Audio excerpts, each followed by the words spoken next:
good, Monday Makers? It's time for another community build roundup, and in this week's episode, we're going to be checking out a tree enclosure, some organizational builds, a bookend firewood rack, a generator frame, and a toy hauler camper. As always, some really awesome builds, and remember, even if you're not making any of these exact builds, you can still learn some techniques and see some things that you can incorporate into whatever it is that you're making. With that said, let's jump into today's builds. First of which is this awesome tree enclosure from Bill. And this is really simple, but a great project nonetheless because he's protecting some trees that he's got here, and I think they're cherry trees.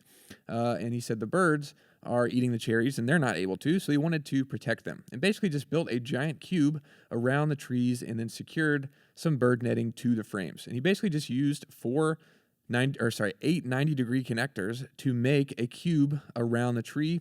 And then he's got some EMT conduit.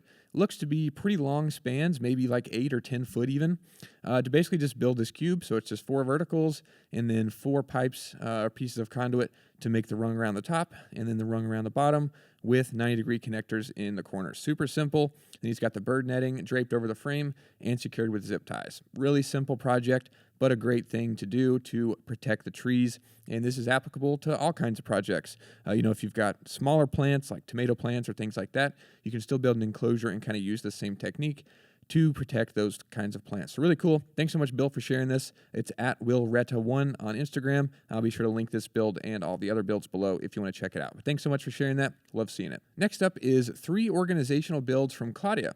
This is really cool. They are building some things just to kind of solve some design or some organization challenges around their home and shop. The first one is this tool chest you can see here, and basically just created a little platform, nice and simple, to basically just add a shelf down here, because otherwise you're kind of limited to this one shelf that's built into it. But they just added this other one, kind of a riser, and it looks like they've got some tool bags for electrical tools, just kind of up high, and then they've got the battery charging stations underneath those bags. And it's just a great way, nice and simple project to elevate this and just create more storage and kind of get more out of this tool shelf that they've got, or this tool chest. So really cool.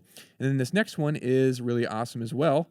So if you've got a big family, my family likes to get together around holidays, and then we get some folding chairs and we all get together, and storing those chairs can be a logistical nightmare for the other 360 days out of the year that we're not using them.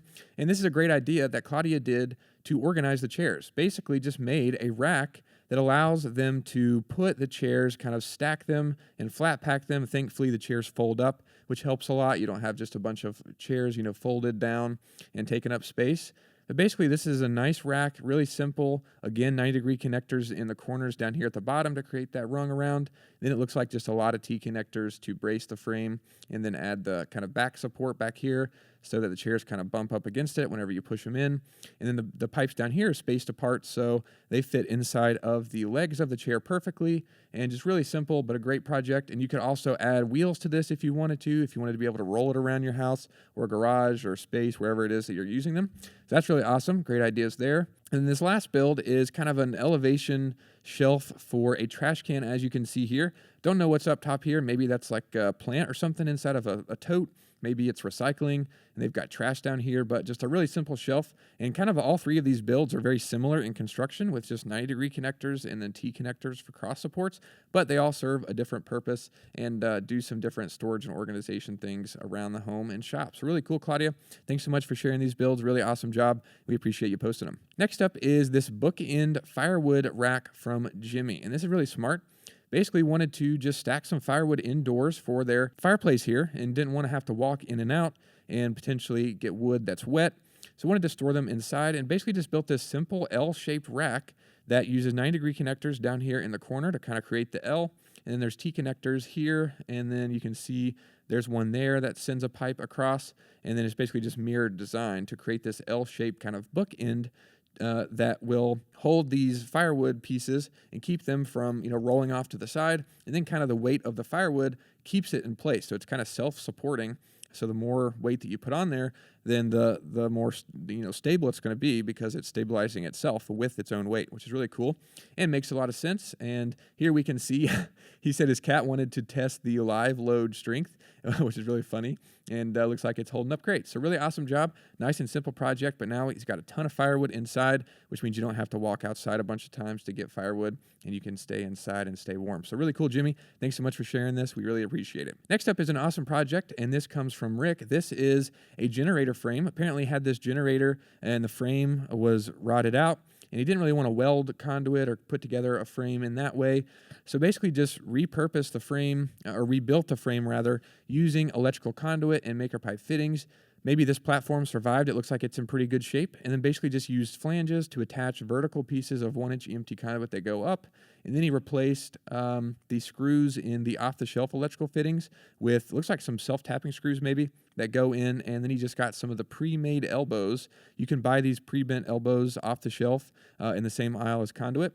And he just secured some vertical pieces of conduit and this horizontal piece here with the off-the-shelf couplings, which is a really smart way to not have to do any bending and just utilize what you've got available and what you can buy readily available. So really cool. And then he also shared these nuts here that are like tube nuts, I guess they're called. And I think that's how he mounted the generator to the frame. So we got some of the conduit hanger straps, and then has a short stub of conduit.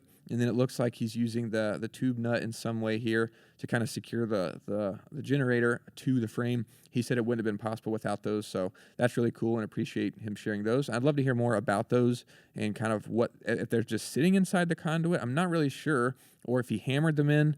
But it's a really interesting idea, though, nonetheless, and I really appreciate you sharing that, Rick. So really cool build, and really awesome that you were able to still maintain the generator, but replace the frame and keep it going. So really awesome. Thanks so much for sharing this. Last but not least is a really amazing project from Jim, and this is a toy hauler camper. And if you don't know what a toy hauler is, basically it's like a version of an RV that allows you to camp in it, obviously, but it's made so you can take toys like ATVs or UTVs and be able to house them inside of the RV. And they can be pretty expensive. So Jim wanted to make a DIY version, and he has this trailer here, and basically used 3/4-inch EMT conduit and maker pipe connectors to build a framework that is going to act as the camper, as we'll see here in a second. And basically just a lot of bracing with adjustable angle connectors, and then one big cube, I think, with 90-degree connectors in the corners. Common technique as we've seen across a lot of the builds today. See some T connectors in there to add some, side-to-side bracing, and just a ton of support in this, which of course is a good idea because he's got this whole thing kind of shelled with plywood attached to the outside of the frame, and it just looks super cool. Looks really professional.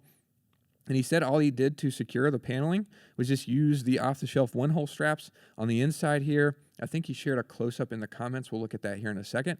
But basically, the bolts go through the one-hole strap, through the paneling. Then he used some fender washers and then some nuts to basically secure the panels to the framework. And it seems like a really strong solution and a good idea. He's got windows in there, and like I said, this looks super professional, but he's got the opening in the front where he can pull his ATV up in here. It'll be protected inside, and then inside here he's going to have, he said, different panels and things that he can fold down and, create the camper aspect of it. So whenever they go away for the weekend and want to ride their UTVs or ATVs somewhere, they'll be able to camp as well when the time comes. Super cool, and like I said, this just looks awesome. They got their fan installed in the wood, and just really cool.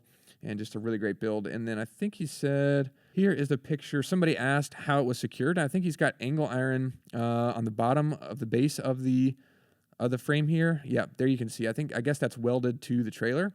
And then the conduit just runs through that, as you can see here. And I really appreciate him following up and sharing these photos. Somebody was asking about it. So that's really cool. And then I think we can see also, this is the solution where he's got the one-hole strap on the frame, and the bolt comes in from the outside through the fin. There's like I said, fender washer on the outside, comes in, and then the nut on this side to kind of secure and clamp everything together. Super cool. A lot of great techniques and cool things in these builds, and we really appreciate everybody posting them. Like I said, these will all be linked down below if you want to check any of them out in more detail. Thanks everybody again for sharing your builds. Thanks for watching, and we'll see you in the next video.